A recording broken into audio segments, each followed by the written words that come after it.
తెలంగాణ స్టైల్లో పేనీలని ప్రిపేర్ చేసుకున్నాము. ఈ పేనీల స్వీట్ని మీరు ఒక్కసారి ఇంట్లో ఈ విధంగా ట్రై చేసి చూడండి. చాలా టేస్టీగా ఉంటాయి. డెఫినెట్గా మీ ఇంట్లో అందరికీ ఈ స్వీట్ రెసిపీ నచ్చుతుంది. ఈ పేనీల స్వీట్ కోసం ముందుగా నేను 1/2 కప్ వరకు రైస్ని తీసుకొని ఒకసారి నీట్గా క్లీన్ చేసి పెట్టుకొని 10 to 15 మినిట్స్ వరకు సోక్ చేసి పెట్టుకుంటున్నాను. ఈ రైస్ నానే వరకు మనం పిండిని కలుపుకుందాం. ఈ పేనీల స్వీట్ కోసం నేను 1.5 కప్ మైదాని తీసుకుంటున్నాను. ఈ మైదాలోకి కొద్దిగా వాటర్ని యాడ్ చేసుకుంటూ చపాతీ పిండి ముద్దలాగా కలుపుకోవాలి. ఈ పిండి ముద్దని మనకి ఎంత పాసిబుల్ అయితే అంత సాఫ్ట్గా బాగా కలుపుకోవాలి. మనం పిండిని కలుపుకునే దాన్ని బట్టే పేనీలు చాలా క్రిస్పీగా టేస్టీగా వస్తాయి. సో మనకి పాసిబుల్ అయినంత వరకు సాఫ్ట్గా ఈ పిండిని మనం కలుపుకోవాలి. చూసారు కదా, ఈ విధంగా మనం చేతులతో అదుముకుంటూ బాగా కలుపుకోవాలి. ఇలా కలుపుకున్న ఈ పిండి ముద్దని మనం 10 మినిట్స్ వరకు పక్కకి పెట్టుకుందాం. తరువాత మనం ముందుగా నానబెట్టుకున్న రైస్లో నుంచి వాటర్ని తీసేసుకుందాం.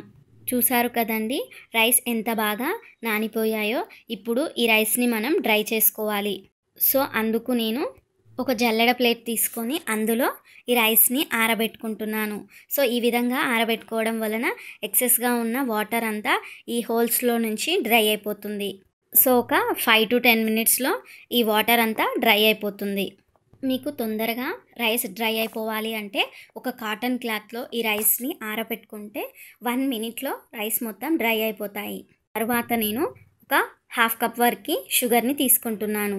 1.5 కప్ మైదాని తీసుకున్నాం కాబట్టి 1/2 కప్ షుగర్ని తీసుకొని ఈ విధంగా షుగర్ పౌడర్ లాగా ప్రిపేర్ చేసుకుంటున్నాను. 1/2 కప్ షుగర్కి 1 కప్ షుగర్ పౌడర్ వస్తుంది. ఇప్పుడు ఈ బౌల్ని మనం పక్కకి పెట్టుకుందాం. చూసారు కదండి, రైస్ ఎంత డ్రై అయిపోయాయో. ఇలా డ్రై అయిపోయిన ఈ రైస్ని మనం ఫైన్ పౌడర్ లాగా గ్రైండ్ చేసుకోవాలి. చూసారు కదండి, వీటిని ఒక మిక్సీ బౌల్లోకి వేసుకొని మనం గ్రైండ్ చేసుకుందాం. ఈ విధంగా మనం ఫైన్ పౌడర్ లాగా ప్రిపేర్ చేసుకోవాలి.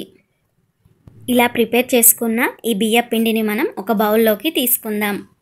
ఈ విధంగా యాడ్ చేసుకున్న తర్వాత వీటిలోకి బటర్ని యాడ్ చేసుకుందాం.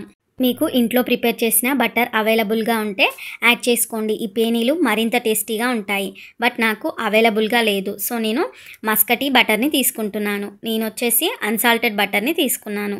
నేను వచ్చేసి 3 స్పూన్స్ వరకు బటర్ని తీసుకుంటున్నాను. ఈ బటర్ ఈ బియ్య పిండి మొత్తం అంతా కలిసేలాగా బాగా కలుపుకోవాలి. చూసారు కదండి, ఈ విధంగా మనం ఒక పిండి ముద్దలాగా కలుపుకోవాలి.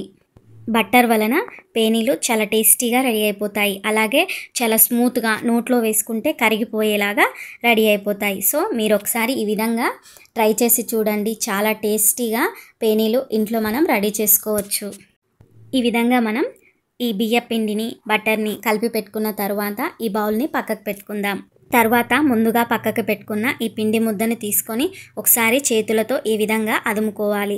ఇలా అదుముకున్న తరువాత నేనైతే 3 ఈక్వల్ పార్ట్స్గా తీసుకుంటున్నాను. నేను తీసుకున్న 1.5 కప్ మైదాకి నాకైతే 12 వరకు పేనీలు రెడీ అయిపోయాయి. చాలా తక్కువ క్వాంటిటీతో ఎక్కువ స్వీట్స్ని మనం ఈ విధంగా ప్రిపేర్ చేసుకోవచ్చు.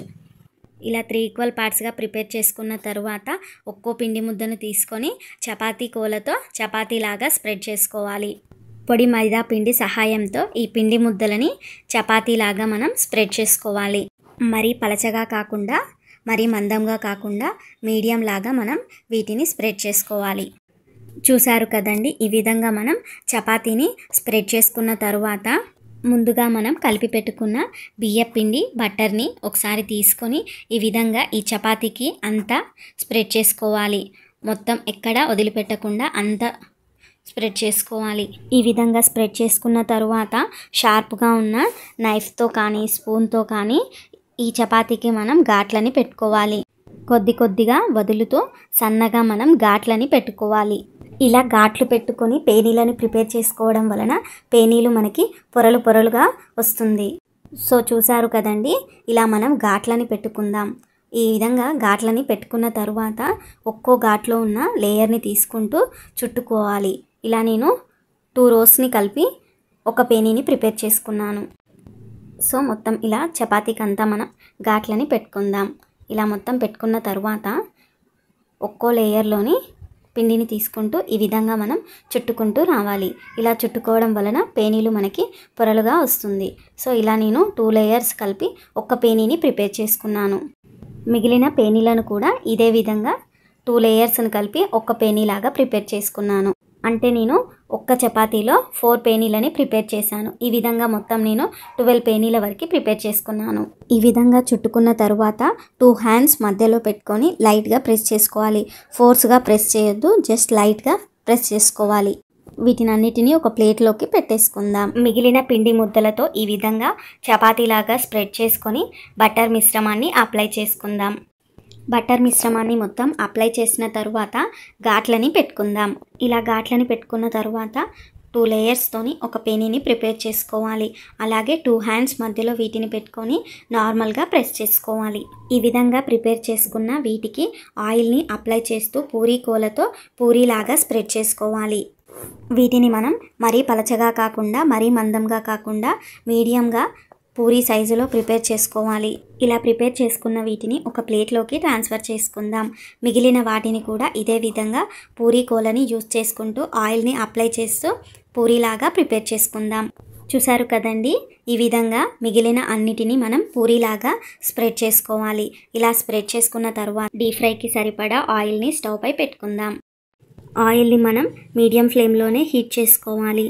ఆయిల్ హీట్ అయిన తరువాత ఈ పేనీలని మనం 1 by 1 ఆయిల్లో యాడ్ చేసుకోవాలి. ఈ పేనీలని మనం లో టు మీడియం ఫ్లేమ్లోనే ఫ్రై చేసుకోవాలి. ఈ విధంగా ఫ్రై చేసుకోవడం వలన పేనీలు మంచిగా పొంగడమే కాకుండా మంచి కలర్ కూడా వస్తుంది. ఇలా పేనీలు పూరీ కలర్లోకి రాగానే వీటిని మనం టర్న్ చేసుకుందాం. ఈ విధంగా వీటిని టర్న్ చేసుకొని 2 సైడ్స్ ఈవెన్గా ఫ్రై చేసుకోవాలి. ఇలా ఫ్రై చేసుకున్న ఈ పేనీలని మనం ఒక టిష్యూ పేపర్ వేసుకున్న ప్లేట్లోకి వేసేసుకుందాం.